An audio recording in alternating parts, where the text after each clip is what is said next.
Terima kasih Pak Karni.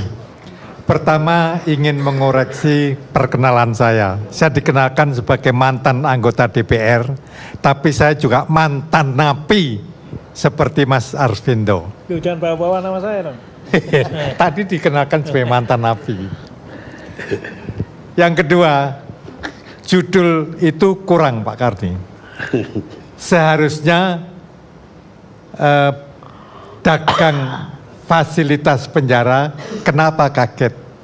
Seharusnya dagang fasilitas penjara, kenapa pura-pura kaget? Karena saya yakin Bapak Menteri, Bapak Dirjen, Bapak Kanwil dan lain sebagainya, itu sudah tahu puluhan tahun Pak, bahwa di semua penjara di Indonesia ini terdapat dagang fasilitas. Tetapi kenapa dibiarkan? Memang sekali sidak dibongkar, tetapi kemudian tumbuh lagi, terus menerus sampai puluhan tahun. Jadi mereka itu cuma pura-pura kaget Pak. Saya punya banyak teman Pak, antara lain bintang film, penyanyi, politisi, anggota DPR, anggota pemerintahan, Polri, TNI, dan lain sebagainya. Dan banyak di antara mereka masuk dalam penjara. Antara lain AA Gatot, masuk penjara di Lombok. Saya jenguk, dia menangis. Saya tanya bagaimana keadaan penjara. Sama, banyak dagang fasilitas. Saya jenguk Roy Martin di penjara Surabaya. Saya tanya bagaimana keadaan, sama, banyak dagang fasilitas. Saya jenguk DL Sitorus, dia yang menggunakan banyak fasilitas. Setahun 6 bulan kira-kira di rumah sakit, menerima tamu-tamu, pedagang-pedagang dan lain sebagainya. Semua. Juga demikian pula dengan Reni di Medan, saya jenguk. Di mana-mana teman-teman saya jenguk. Pak Antasari Azhar di Tangerang, saya jenguk berkali-kali. Saya juga dijenguk. Ya betul, saya jenguk Mas Arsvindo juga. Nah, Pak Antasari Azhar ini menceritakan semua kejadian yang dialami. Saya cerita sama Pak Yusuf Kalla. Pak Yusuf Kalla tertarik, minta saya mengantarkan ke Pak Antasari, minta dikenalkan dan lain. Saya kenalkan Pak Yusuf Kalla sampai 3 kali ke rumah penjara, semua digali Pak. Tetapi juga tidak ada penyelesaian. Pak Yusuf Kalla tidak berani mengambil tindakan apa yang dikatakan oleh Pak Antasari. Kalau di penjara Sukamiskin, saya sering datang menjenguk teman-teman saya yang korupsi itu banyak sekali. Dari Nazarudin sampai yang terakhir Novanto. Saya sering menjenguk mereka. Oleh karena itu, pertama, saya kurang setuju kalau namanya itu suka miskin. Sebenarnya suka kaya Pak. Karena yang dipenjara di sana itu koruptor-koruptor mulai puluhan juta, ratusan juta, puluhan miliar, ratusan miliar, sampai triliunan di penjara sana. Saya merasa kesalahan besar konsep menyatukan seluruh koruptor dalam satu penjara. Itu salah besar Pak. Mereka bisa secara berjamaah. Ada koruptor yang baik, misalnya dituduh korupsi seperti Pak Rio, mungkin beliau baik, tidak pernah menyuap, tidak pernah apa-apa, tidak pernah neko-neko, sehingga diperlakukan seperti tahanan biasa. Tetapi bagi tahanan-tahanan yang kurang baik, yang duitnya luar biasa, itu menyuap. Kamarnya luar biasa, saya pernah, itu saungnya juga terus terang menurut ukuran saya mewah Pak. Jadi wartawan-wartawan yang melihat di televisi pun menganggap ada kamar mewah. Bahkan sekarang ada kamar yang dikatakan kamar istana, saking mewahnya. Memang benar, HP itu bukan barang mewah. HP itu semua orang punya Pak. Tetapi yang dilarang sebenarnya bukan HP-nya, tapi fungsinya. Seorang bandar narkoba bisa menghubungi semua bandar-bandar narkoba, memasukkan narkoba dan lain sebagainya. Juga koruptor ini bisa menghubungi keluarganya untuk menyembunyikan di mana uangnya, dan lain sebagainya, dan lain sebagainya. Jadi aman, Pak, semua. Jadi fungsi HP inilah yang sebenarnya dilarang. Tentang kamar-kamar yang mewah, saya yakin Pak Menteri, Pak Dirjen, Pak Kanwil, dan semua itu tahu, Pak. Saya yang tidak mengurusi NAPI pun tahu persis bahwa di seluruh Indonesia terjadi dagang fasilitas. Seperti yang saya sebut tadi, saya kenal Roy Martin, saya kenal AA. Semua yang saya tanya mengatakan fasilitas diperdagangkan. Bahkan terus terang saja, ketika saya di penjara, saya kedatangan Dirjen Lapas pada waktu itu, Pak Lopa. Saya sengaja memilih kamar bersama penjahat-penjahat, Pak. Pak Lopa tidak tega. Saya ditaruh di kamarnya Bung Karno, penjara di Wirogunan. Tapi saya menolak. Saya tidak mau diistimewakan. Saya ingin hidup seperti orang-orang penjara. Nah, ketika itu memang tidak ada kamar-kamar mewah di Jogja, tidak ada, Pak. Tetapi perdagangan narkoba luar biasa. Dengan 100.000, seorang bisa menyuruh sipir atau petugas penjara membelikan narkoba 10 sampai 20 gram. Hanya 100.000, Pak. Dengan 100.000 mereka bisa mendapatkan apa yang diinginkan. Sehingga semua napi mengisap ganja, mengisap sabu, dan lain sebagainya.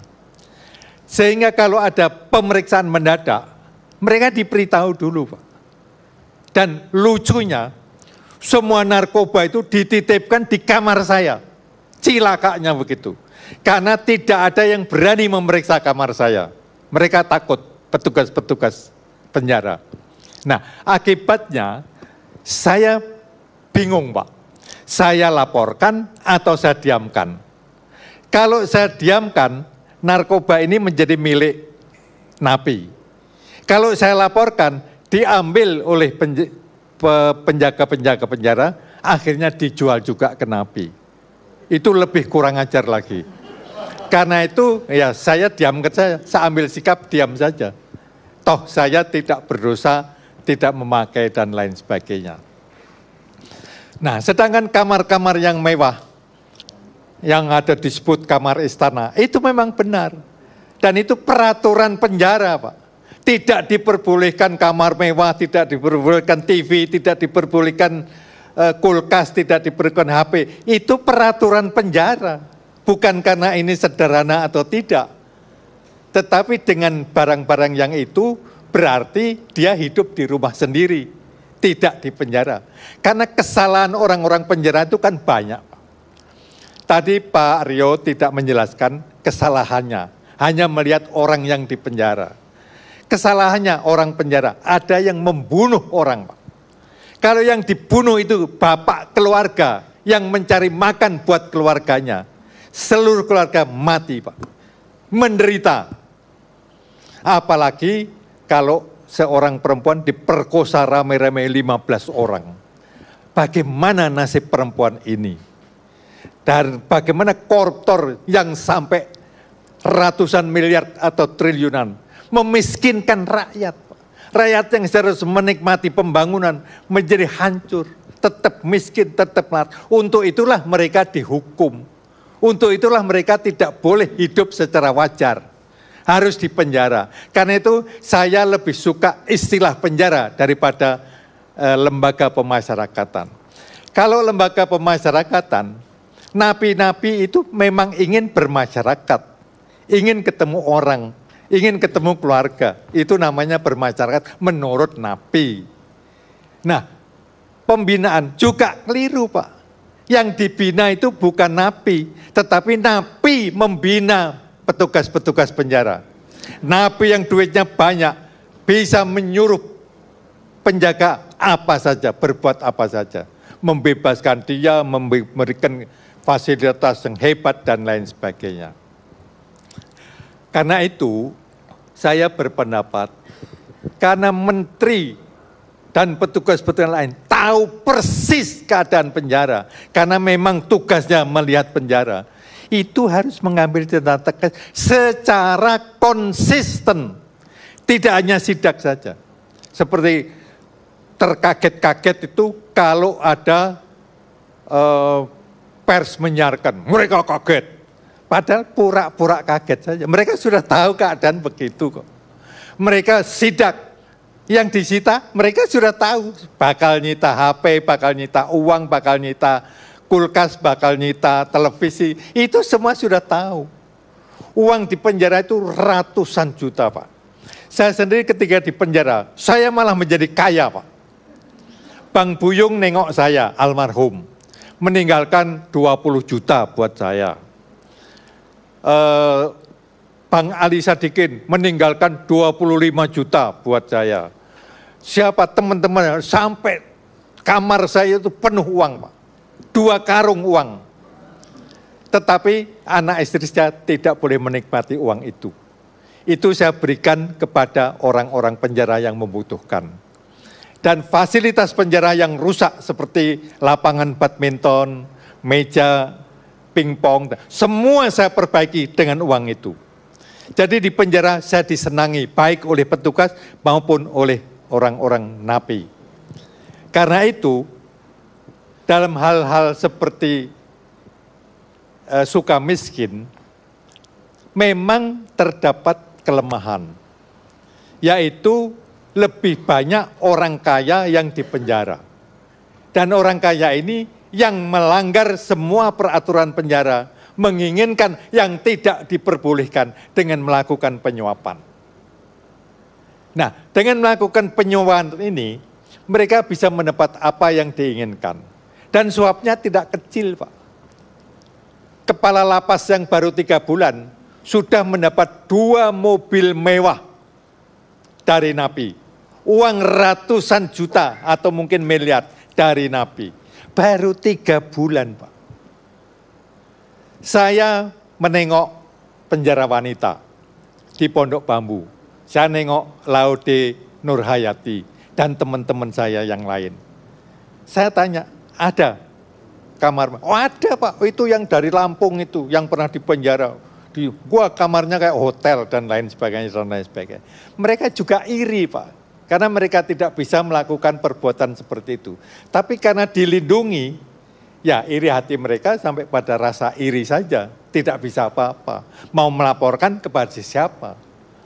Nah, oleh karena itu, laporan-laporan dari masyarakat seperti yang diterima KPK tadi, sangat penting sekali. Karena sakit misalnya, Pak. Seorang yang saya temui di penjara Sukamiskin mengatakan, semua yang sakit adalah sakit paru-paru. Loh, saya kenapa paru? Jangan lupa, dibalik penyakit pura-pura. Jadi pura-pura sakit. Nah, yang dilupakan adalah dokter yang memberikan rekomendasi boleh dirawat di luar rumah sakit, di luar penjara. Ini yang harus ditindak juga, Pak. Seperti dokter yang menyatakan Novanto sakit dan lain sebagainya, itu kan sudah dihukum. Tapi dokter di Sukamiskin tidak dihukum, padahal memberikan rekomendasi kepada siapa saja. Saya pernah menengok Sitorus, saya pernah menengok Fuad Amin, saya pernah menengok siapa saja. Bahkan penjaranya di luar Bandung. Ada yang di Bogor, ada yang di Jakarta, ada yang di Bandung, dan lain sebagainya. Itu sangat luar biasa, Pak. Mereka tidak sakit, hanya sakit paru-paru atau pura-pura. Nah, oleh karena itu, keadaan ini terjadi di seluruh Indonesia. Hanya yang paling menyolok memang di Sukamiskin. Karena seluruh orang kaya yang korup dipul di Sukamiskin. Inilah kekeliruan konsep Menteri Hukum dan Perundang-undangan. Menyatukan koruptor dalam satu atap. Sehingga bisa melakukan tindakan-tindakan yang melanggar hukum, termasuk koruptor-koruptor yang memang nakal. Tidak seperti Pak Rio yang lugu, mungkin tidak mau menyap dan lainnya, sehingga hidupnya sengsara di penjara. Baik. Tapi kalau yang lain bukan main mewahnya. Baik, terima kasih Pak. Pemirsa, memang mereka yang berniat memberantas korupsi harus memastikan pertama kali bahwa diri mereka memang bersih dari korupsi. Kata Vladimir Putin, Presiden Rusia. Kita lihat sejenak.